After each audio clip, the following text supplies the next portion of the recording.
Hello, everyone. I'm Natalia Bilbao, and here's what's happening in LA this week. The Green New Deal aims for LA to have 100% clean energy by 2035, an ambitious goal that Mayor Garcetti aims to achieve by implementing different checkpoints along the way. The city hopes to continue its current lead by having its different public departments in the community work together to make Los Angeles the green and clean city Angelenos deserve. Take a look.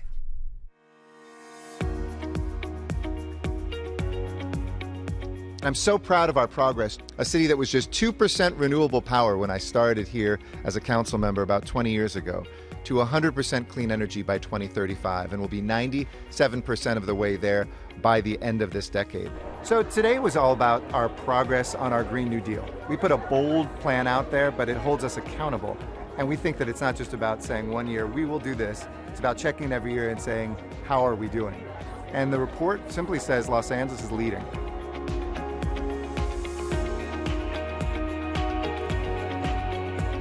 We're leading in energy, we're leading in water, we're leading in our urban ecology, and in trying to reduce the pollution that's all around us. Probably the most noteworthy of all is to make LADWP the first major utility in the country to be completely carbon-free by the year 2035. My organization is part of the LA County Electric Truck and Bus Coalition, which is pushing for electric trucks and buses in the region as a way to clean up the air and to go to zero emissions. We have dozens of electric buses on the roads. We want to see that number go to hundreds and thousands. You may have heard about a little piece of legislation that we passed on Friday to make sure that all new residential and commercial buildings in Los Angeles are going to be built with zero carbon emissions, which is really, really exciting. Zero carbon electricity, zero carbon buildings, zero carbon transportation, zero waste, and zero wasted water. Those are the 5 zeros every kid in Los Angeles should memorize, and certainly every policymaker I know has as her and his guides. Today we really heard the results of years of sustained effort by the mayor and by this council and by our department heads to make those goals real. I think we're going from a phase of small pilots to scale, and that's going to be the challenge for the next mayor and the next council is how do we go big on addressing our climate pollution and air pollution crisis. What I've seen and what fills me with a lot of hope is Angelenos, they are down for this fight.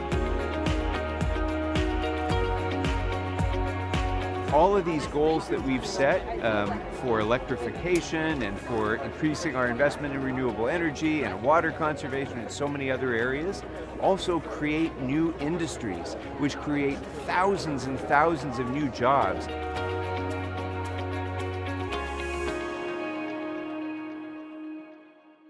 Food insecurity is unfortunately a very common issue in Los Angeles.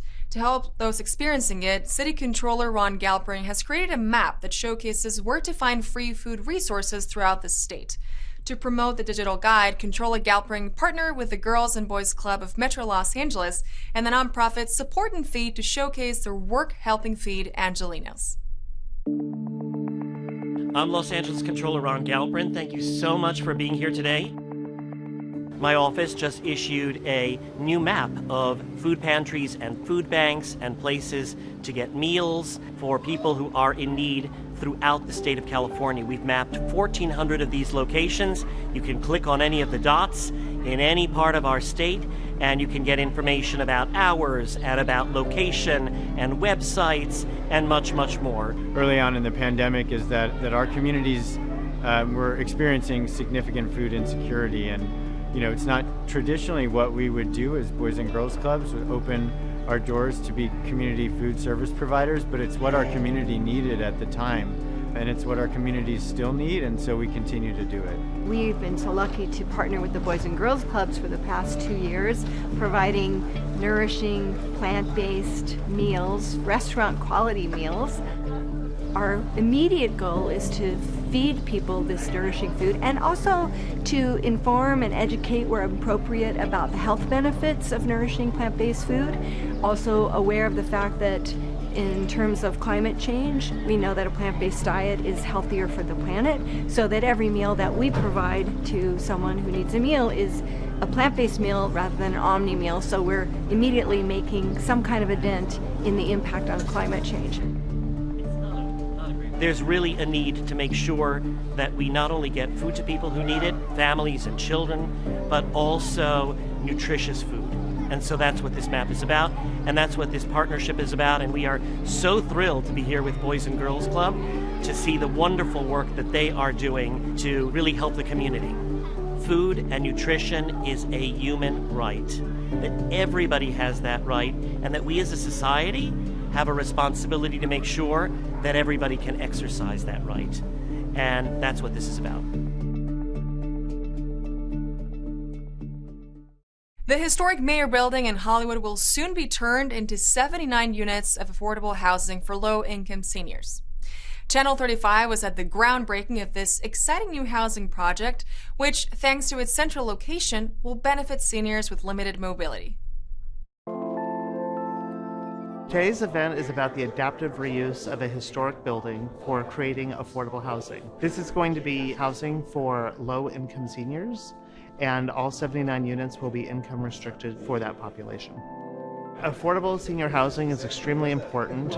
We're dealing with an aging population that needs to find affordable housing in Los Angeles, and these are individuals who have limited means of other economic revenue streams for employment. So the Mayer Building is a significant building in Hollywood, and it has phenomenal architecture that is absolutely worth preserving. This was what makes it ideal for this type of preservation for senior housing. I think for the future tenants, I mean, they'll have this kind of grounding in Hollywood, if you will. I mean, this building's been here for 100 years, and you see the kind of activity in this neighborhood with kind of walkability, shopping, the metro across the street. So you're really in a kind of centralized location. So for seniors, who may not have a lot of mobility, the aspect of being able to walk or get to a market across the street, I think it's an important location in that sense. We are down so many needed units of permanent supportive housing, especially in this area. Seeing them come online is such a great thing for this city. The more people we can move into units like this and out of interim housing, people from the streets can move into interim housing beds, and the cycle continues as we move people into permanent homes. And for us, housing retention is super important. 93% of the people we house never become homeless again. So having units like this is a great resource for the end of the pipeline for us to get people off the street and keep them there. I mean, I know we use the word affordable housing, but nothing is affordable anymore. So, and especially when you're a senior and you have limited income streams and you're dependent on a fixed income, this is critical. It's critical housing.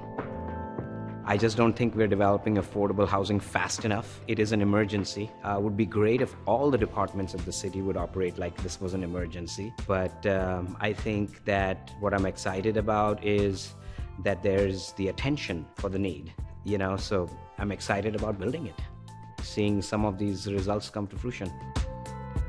Our entire staff really truly cares about the people we serve. We don't have a one-size-fits-all program that says, all right, everybody's going to kind of move through this machine and end up in housing. We absolutely work with people as individuals, and so it's not scary. It's not a process that's going to have high barriers for people to enter. We want people to connect with us and trust that they're going to end up in a home at the end of the day, and that's really what we want for everybody in Los Angeles, is to be housed, healthy, and safe. It's a great thing for us. It's a great thing for the people who are going to live here, and we hope that there's more of these to come.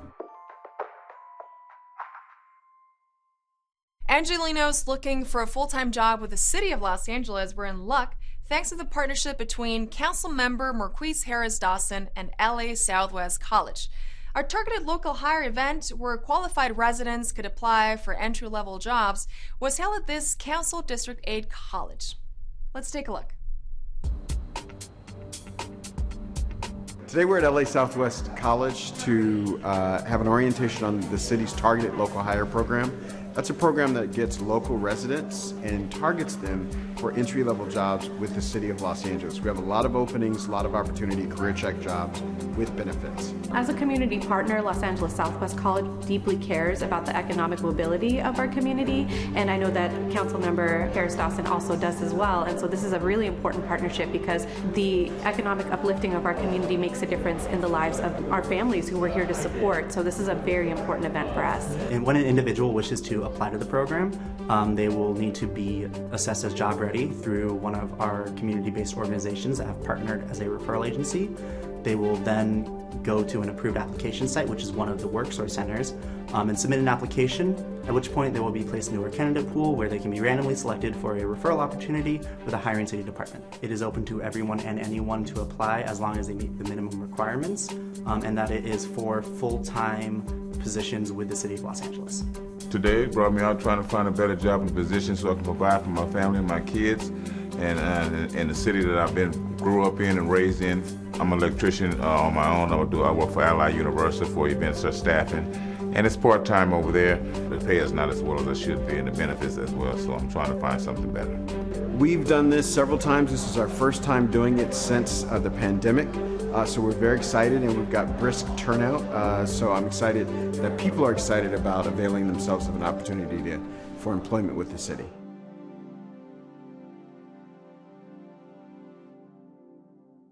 What better way to create a sense of community and team cohesion than by engaging in some friendly competition? LAPD cadet teams from all across Los Angeles measured their soccer skills in a tournament where even some U.S. Navy members participated. Councilmember Paul Krikorian was there to highlight the importance of bringing members from different divisions and areas together. Check it out. Lead it on me, lead it on 3, 1, 2, 3. Yeah!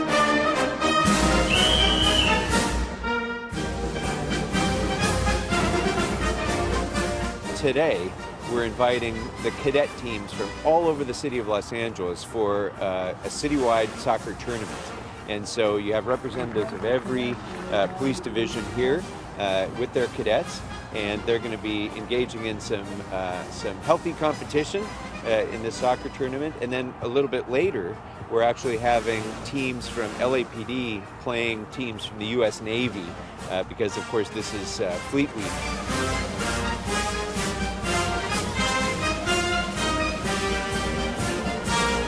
It's such a great way of integrating the youth that are involved in public safety with the rest of the community, and also making sure that they themselves get to know one another from different parts of the city.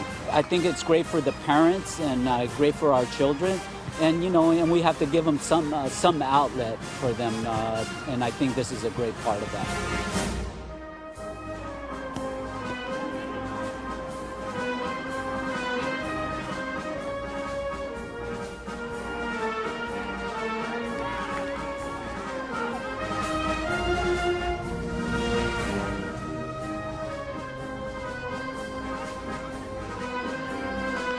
Definitely gives the kids the foundation of the cadet program, but also an extracurricular activity like soccer. Yo y mis compañeros pusimos este evento para todos los cadetes de la ciudad de Los Ángeles, para que se reúnan y igual como van a competir, pero también que se la pasen bien, que se entretengan, que aprendan, lo básico del deporte y también tengan un día lindo.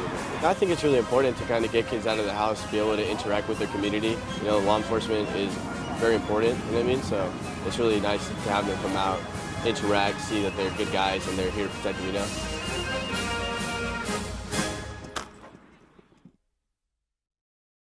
Los Angeles bans the sale of flavored tobacco. LA River recreational zones open to the public, and LA continues its decarbonization efforts with building upgrades. These stories up next on City Beat.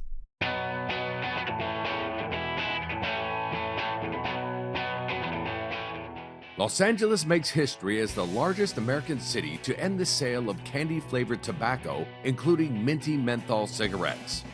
What you've made happen is the second largest city in America is setting the example for America thanks to you. With an exception for hookah lounges that meet certain standards, the sale of flavored tobacco will be banned as of January 1st. At the initial vote in June 2021, the 3 sitting African American council members amended the motion to include menthol cigarettes. The ordinance aims to end the practice of hooking kids and black neighborhoods on highly addictive nicotine products. Menthol is included in this ban, as it should be.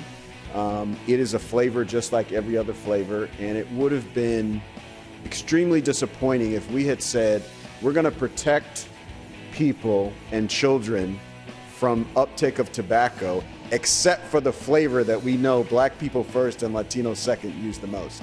For more information on the work of LA's City Council, visit lacity.org/government. Now in its 9th season, the Los Angeles River, Elysian Valley, and Sepulveda Basin recreation zones are officially open for summer 2022. Until September 30th, both recreational zones are open to the public for kayaking, birdwatching, walking, bike riding, and more. The zones are managed by the Mountains Recreation and Conservation Authority, with more info available at lariverrecreation.org.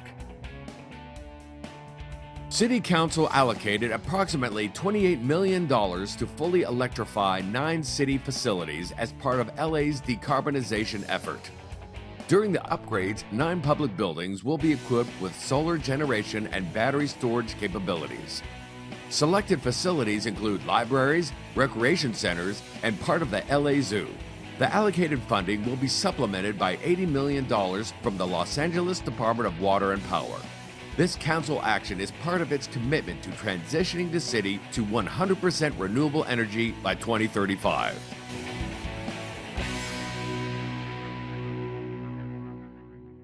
We're so blessed to enjoy beautiful beaches here in LA, especially when they look clean and healthy. Let's take a trip to Dockweiler Beach, where 3,000 young Angelenos gather during the Kids Ocean Day for a cleanup. Oh, wow, the first bus is coming down the road. That's what we're doing today.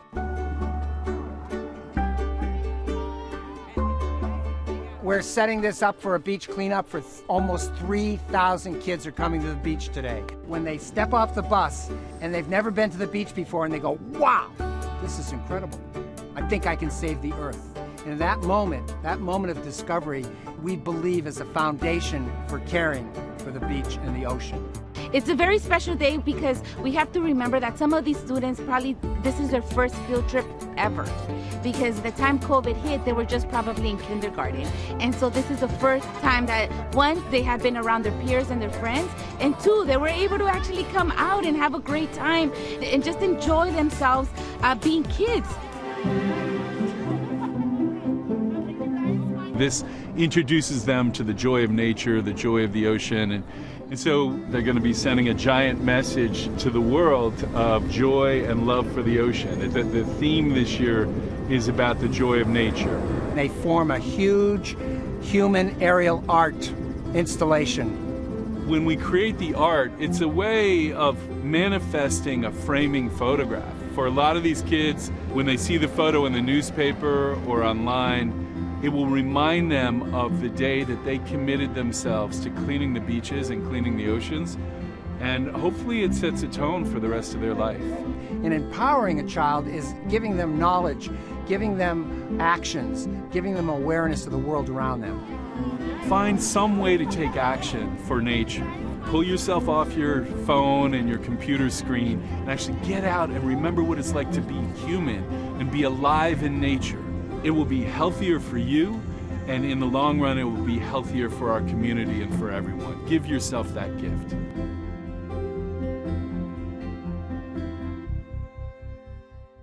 Council District 1, the city's housing authority, and community organization PATH teamed up to provide welcome kits for the new residents of the Alvarado Project Home Keys site.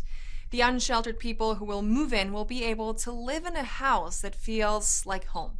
Here's that story. We are here at the Alvarado Project Home Keys site in Westlake in Council District 1. Today, the council member, along with the Housing Authority of the City of Los Angeles and PATH, are preparing and delivering welcome home kits to each of the apartments that will house people that are formerly homeless as well as at risk for homelessness. We are thrilled to have a number of 8th grade students here with us today from Corpus Christi School in the Palisades, and they came to us to help us furnish these new units with what we call Welcome Home Kits. At PATH, we have a fabulous volunteer program through which we partner with this school. The school did a fundraising drive, a goods drive, to bring in all of these welcome home items. So that's towels, linens, detergent, all of the items that make a house a home. So we're just going to be going into the different apartments, and we're just going to try and make the place feel a little more welcoming for when the homeless individuals come, and by placing down our baskets and kind of just getting the apartments ready.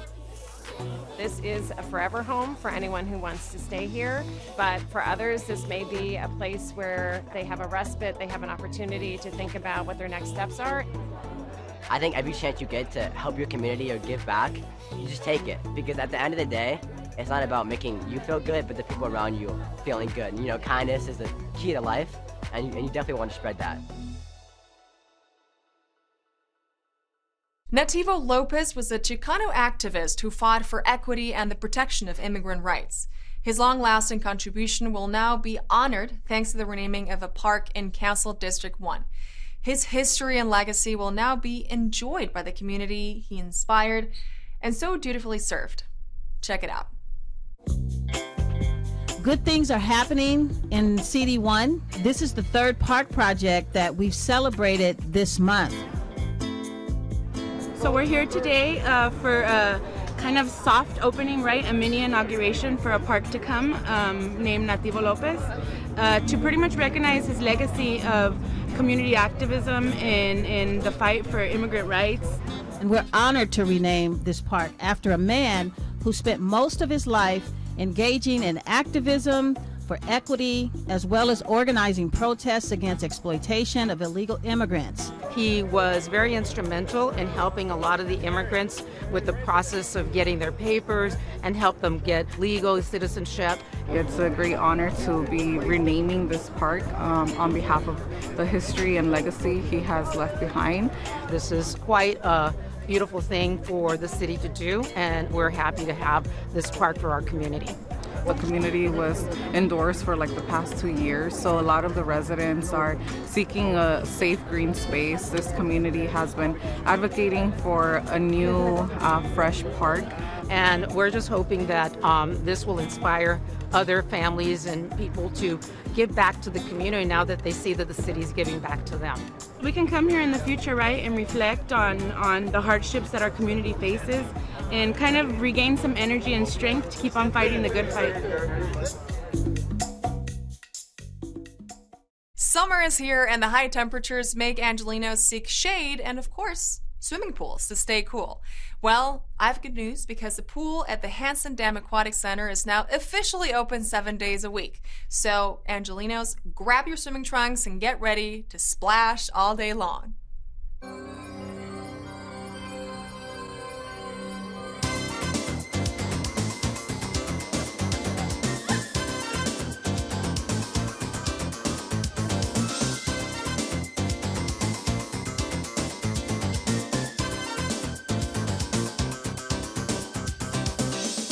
You are at Hansen Dam Aquatic Center. This is our opening day. We're always open for recreational swim, our water slide, and lap swimming.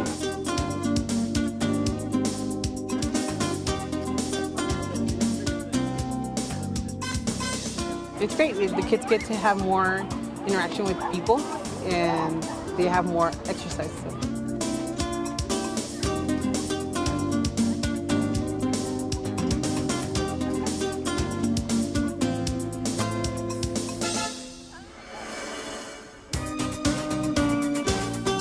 It's cool, yeah. I never really knew it was going to be open until just now. And you already been in the water? How's the water? The water's really cold.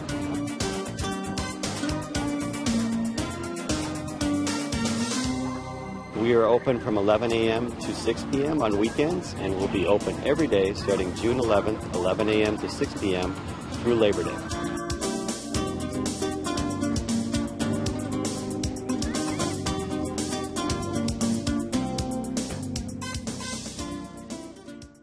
The Los Angeles Dodgers are all about baseball. Actually, it's much more than that. Maria Hallbrown was at Dodgers Stadium to talk with Nicole Whiteman, CEO of the Los Angeles Dodgers Foundation. She discussed all the ways in which the club is giving back to the community and what motivates her to keep advocating for social justice causes through the work of the foundation. Well, we all know about the Dodgers' prowess on the field, but are you aware of the compassionate concern for the community? We're going to find out all the things that the Los Angeles Dodgers Foundation does, because I'm joined today by the CEO, Nicole Whiteman. So nice to have you here. Thank you for having me, Maria. And so fun to be here at the stadium. Yes, it's lovely when there aren't 56,000 people here.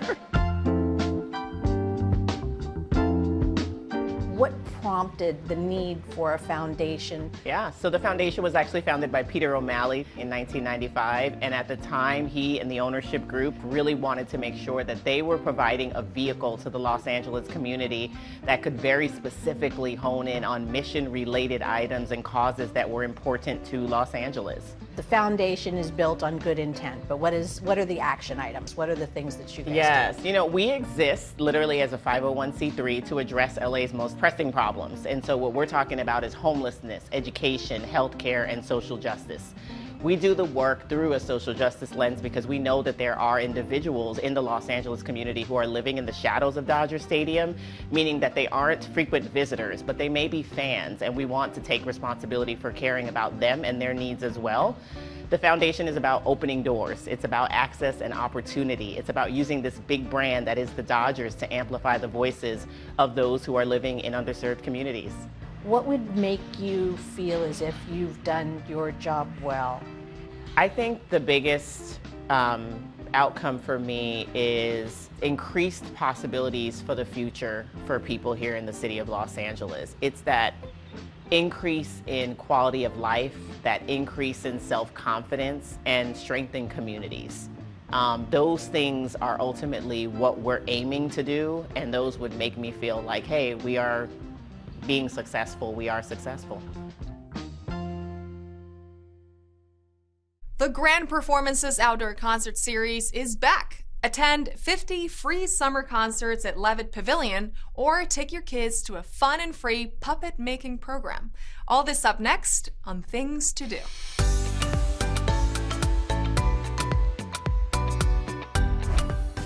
Council District 4 and Grand Performances are presenting the 2022 Outdoor Concert Series. This free summer series celebrates LA's rich cultural diversity through a unique lineup of world music, dance, and theater in an outdoor venue. Everyone is welcome at this grand series, featuring acts like Black Nile, Ella's, Nick Smith, Lena Fornia, as well as many other great artists. All the performances will take place outdoors in the beautiful California Plaza located on 350 South Grand Avenue in downtown Los Angeles. The series is open to all ages and will take place every Saturday until September 30th. For more information, visit grandperformances.org or culturela.org.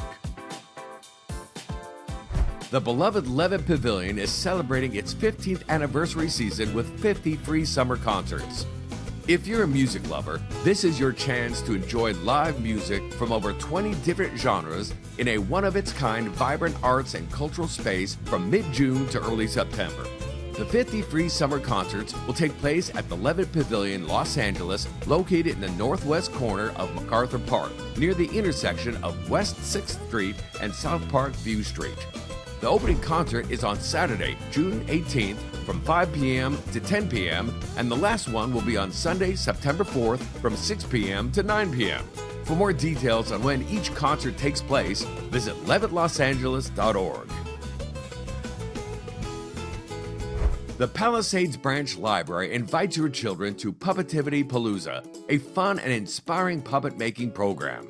Under the guidance of Lisa M. Friedman York, children will work with recycled materials to discover the magic of building puppets that represent real and imaginary creatures. This is a great chance for kids to ignite their imagination through storytelling and creative play. This free puppet making program is designed for children ages 5 to 11.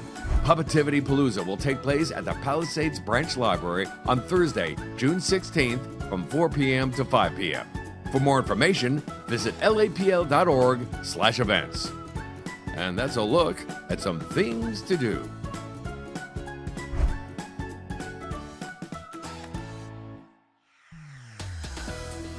And that's it for this edition. I'm Natalia Bilbao, and from all of us here at LA This Week, thank you so much for joining us. A reminder that you can catch us online at lacityview.org, and we're also on Facebook, Twitter, and YouTube. See you next time for more LA This Week.